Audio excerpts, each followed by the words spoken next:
मेरी जवान बेटी जब से हॉस्टल से आई थी, उसके तेवर बदले बदले से नजर आते थे। अब तो वह अपना अधिकतर समय अपने पापा के साथ ही बिताती थी। और तो और रात में भी वो अपने पापा के साथ ही कमरे में सोने की जिद करती थी और मुझे उसकी बात माननी पड़ती थी, जबकि मैं दूसरे कमरे में सोती थी। जब मैं उसे उसके खुद के कमरे में सोने के लिए कहा, तो उसने कहा कि हॉस्टल में रहने के कारण मैं पापा को बहुत ही मिस कर रही थी।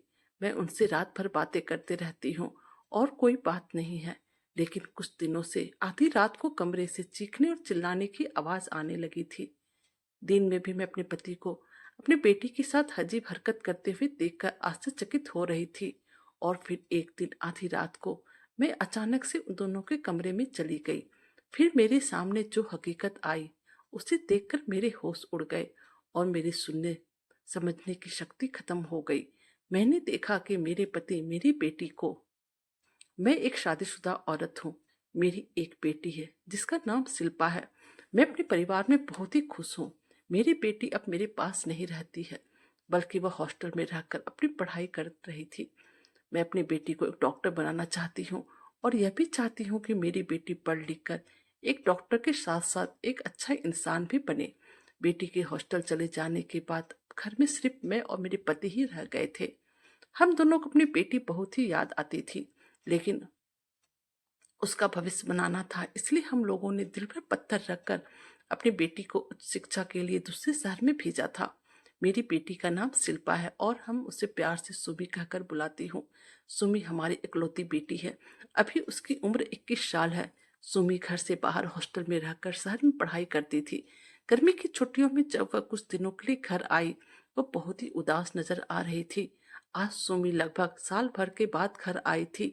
जैसे सुमी घर आई, मैं उसे देखते ही रह गई, क्योंकि सुमी जो पहले पतली थी, अब शरीर से बहुत ही मजबूत हो गई थी।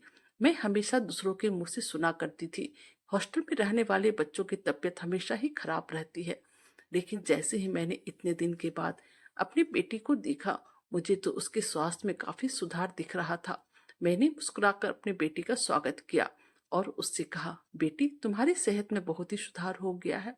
लग रहा है हॉस्टल में खाना अच्छा मिल रहा है। उसने तुरंत कहा, ऐसी कोई बात नहीं है माँ, आप मुझे कुछ दिनों की बात देख रही हैं, तो इसलिए आपको ऐसा लग रहा है। सुमी घर में आते ही सारे घर में इधर उधर ताक झांक करने लगी। फिर उसने मुझे कहा, मम्मी पापा कहीं दिख नहीं रहे हैं। मेरे पति का होलसेल का कारोबार था, इसलिए अधिकतर समय वो घर से बाहर ही रहते थे। मैंने सुमी से कहा, तुम्हारे पापा अपने काम के सिलसिले में बाहर गए हुए हैं, वह कल तक घर आ जाएंगे। तो सुमी कहा, ठीक है, कहकर अपने कमरे में चली गई। लेकिन आज मुझे उसकी चाल में काफी फर्क महसूस हो रहा था। मुझे उसके लक्षण अच्छे नहीं दिख रहे थे। वह थोड़ा लंगड़ा कर भी चल रही थी।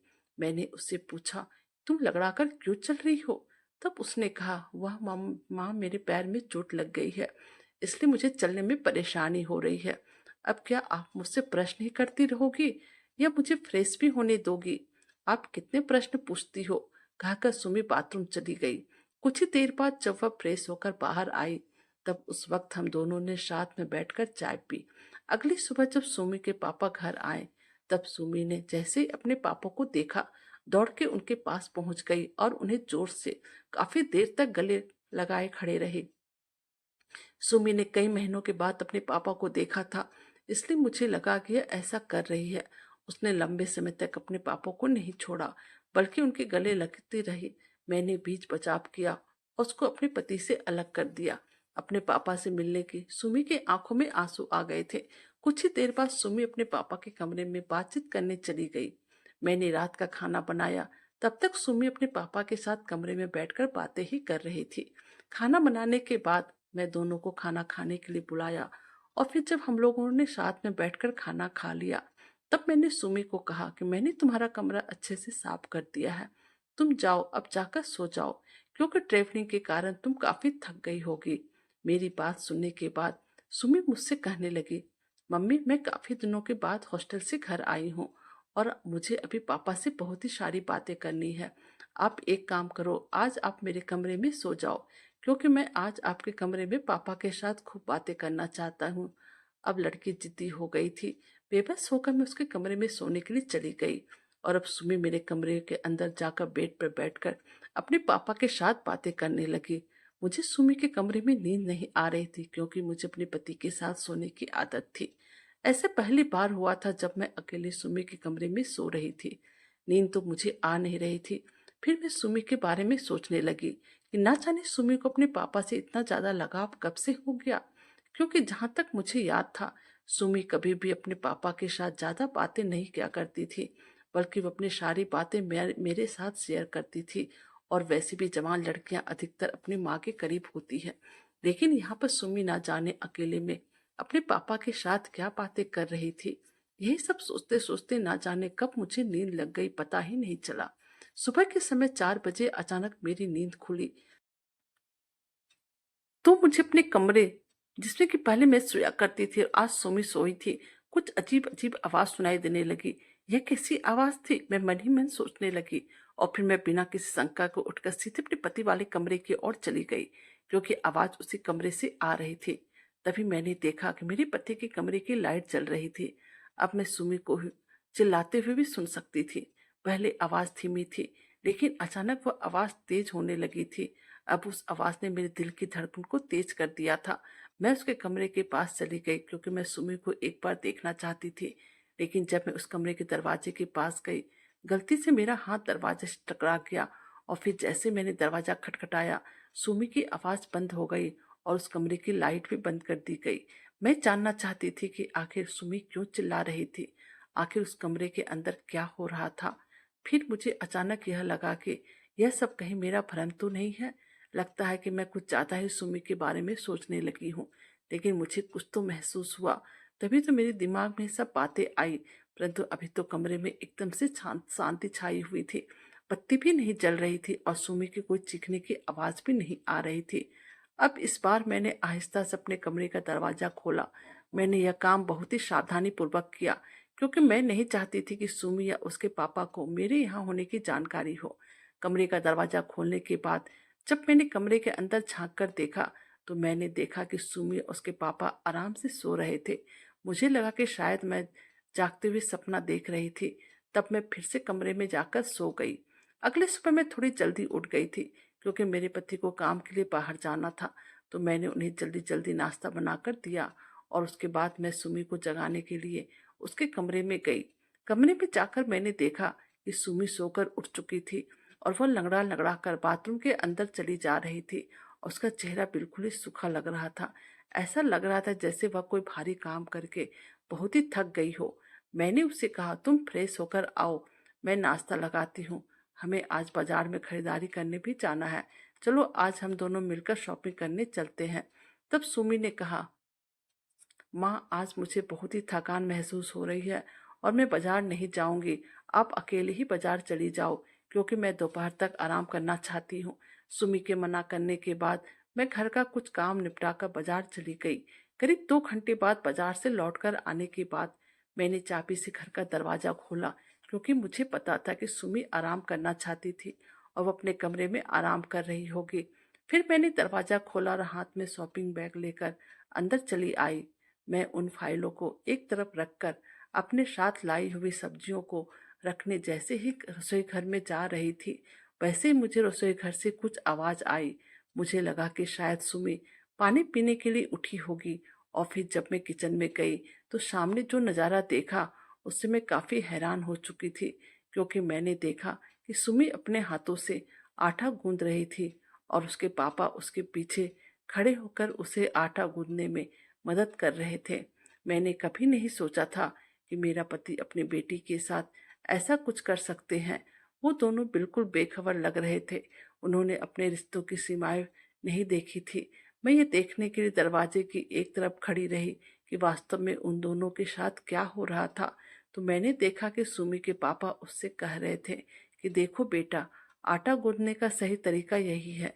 मेरे पति आज काम के सिलसिले में बाहर गए हुए थे। वह एक बार बाहर जाते तो देर से आते थे, लेकिन मुझे उम्मीद नहीं थी कि वो इतनी जल्दी घर कैसे आ गए, और वो भी तब जब मैं घर पर नहीं थी। मुझे समझ में नहीं आया कि आखिर बाप बेटी के बीच में क्या चल रहा है। अब तो हर रोज रात के समय सुमी अपने पापा के कमरे में ही सोने लगी थी और मजबूरन मुझे सुमी के कमरे में सोना पड़ता था, क्योंकि वह मेरे कमरे में सोने की जिद करने लगी थी। अभी यह सब चल ही रहा था कि अब जो बात मैंने अपने पति को सुमी से कहते हुए सुना, उसने मुझ पर, उन दोनों पर शक करने को मजबूर कर दिया था। मैं उन दोनों के बारे में सोच ही रही थी कि तभी उसके पापा ने सुमी से कहा कि तुम्हें आज रात के बारे में पहले से ही पता है ना, इसलिए आज रात को अच्छे से तैयार होकर आना। इसका मतलब मैं समझ नहीं पा रही थी आखिर मेरे पति सुमी से क्या कह रहे थे, क्योंकि काफी समय से सुमी रात को मेरे पति के साथ उनके कमरे में ही सोती थी। लेकिन आज रात मुझे अपनी कल्पना से भी अधिक भयानक दृश्य देखने को मिलेगा, इसका मुझे कोई अंदाजा नहीं था। उस पर नजर रखने के लिए मुझे आज रात कुछ करना ही था। मुझे नहीं पता था कि मेरे पीछे उन दोनों की क्या साजिश चल रही है। मैं अपने पति और बेटे को अपने आंखों के सामने साथ में देखी थी। आज रात को दोनों क्या करने वाले हैं, यही सोचकर मैंने उन पर नजर रखना शुरू कर दिया। आज सुबह फिर से रात में अपने पिता के कमरे में ही सोई थी। मैंने सोच लिया था कि आज मैं दोनों की सच्चाई सामने लाने के लिए कुछ भी करूंगी। ऐसा मैंने खुद से वादा किया। फिर आधी रात को मैं कमरे से बाहर निकली। तभी मैंने देखा कि उनके कमरे की लाइट जल रही थी। आज फिर वही आवाज बाहर आ रही थी जो कि मैं करीब हर रात सुनती थी। आज मैंने बहुत ही ध्यान से उस आवाज को सुनने की कोशिश की। मुझे अपने पति की आवाज सुनाई दी। वह कह रहे थे, सुमी क्या तुम वह सब करने के लिए तैयार हो जो मैंने तुमसे कहा था? सुमी ने उनसे कहा कि जी पापा, मैं तैयार हूँ। फिर कुछ ही देर बाद सुमी ने अपने पापा से कहा, पापा मैं अभी भी शादी करना चाहती हूँ। फिर मेरे पति ने सुमी से कहा, बेटा मैं तुम्हारे भविष्य के लिए ही तुम्हें यह काम करने के लिए कह रहा हूँ, इसलिए मैं जो भी कहता हूँ वह करो। इस पर सुमी कहने लगी, लेकिन पापा मैं इसमें बहुत ही दर्द में हूँ और आप मुझसे वह काम करने के लिए कह रहे हो जो मैं नहीं चाहती।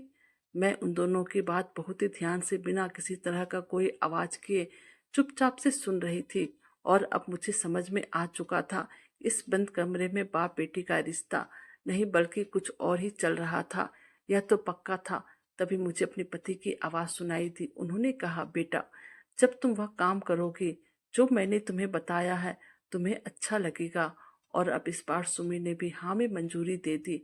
फिर मेरे पति कहने लगे, बेटा यह सब गलत मत समझना कि हम क्या कर रहे हैं।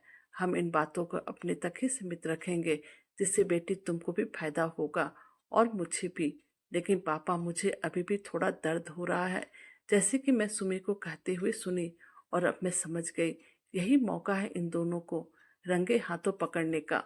फिर मैंने दरवाजा को लात मारी और कमरे में घुस गई। तभी मैं सामने में देखा मेरी बेटी दुल्हन की तरह सजी हुई थी और मेरे पति उसे झुमका पहना रहे थे। मुझे समझ में नहीं आया यहाँ क्या हो रहा है। जैसे मैंने सोचा था उससे कुछ आगे ही होने वाला था। फिर मैंने अपने पति को जोर से चाटा मारा और चिल्लाकर कहा। तभी सुमी की नजर भी मुझ पर पड़ चुकी थी। मेरे इस तरह के बर्ताव देखकर मेरे पति चौंक गए और गुस्सा होकर मेरी तरफ देखने लगे। मैंने सुमी से पूछा, तुम दुल्हन की तरह क्यों सजी हो? और मैं अच्छी तरह से जानती हूँ कि तुम आगे क्या करने वाले थे। ऐसा लगता है कि आपने सारी हदें पार कर दी है। मैं अपने पति को जोर से चिल्लाई। तब सुमी ने मुझे कहा, माँ आप क्या बात कर रही हो? आप हमारे बाप बेटी के पवित्र रिश्ते को कलंकित क्यों कर रही हो?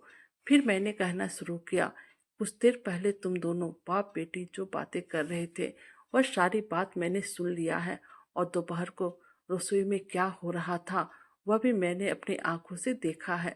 फिर मेरे पति मुझे कहने लगे, भगवान के लिए तुम शांत हो जाओ और चुपचाप से मेरी बातें सुनो।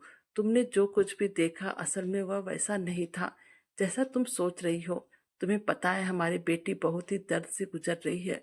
तुम नहीं जानती हो उसको इस दर्द से निकालने के लिए मैं उसके साथ यह सब कर रहा था।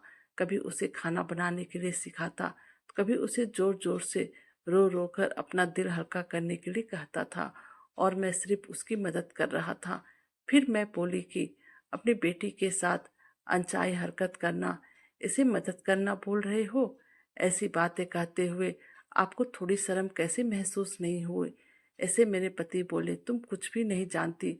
तुम्हारी बेटी एक लड़के के प्यार में थी और जब उसने इसे धोखा दिया तो सुमी डिप्रेशन में चली गई थी। इसलिए मैं उसे डिप्रेशन से बाहर लाने की कोशिश कर रहा हूँ।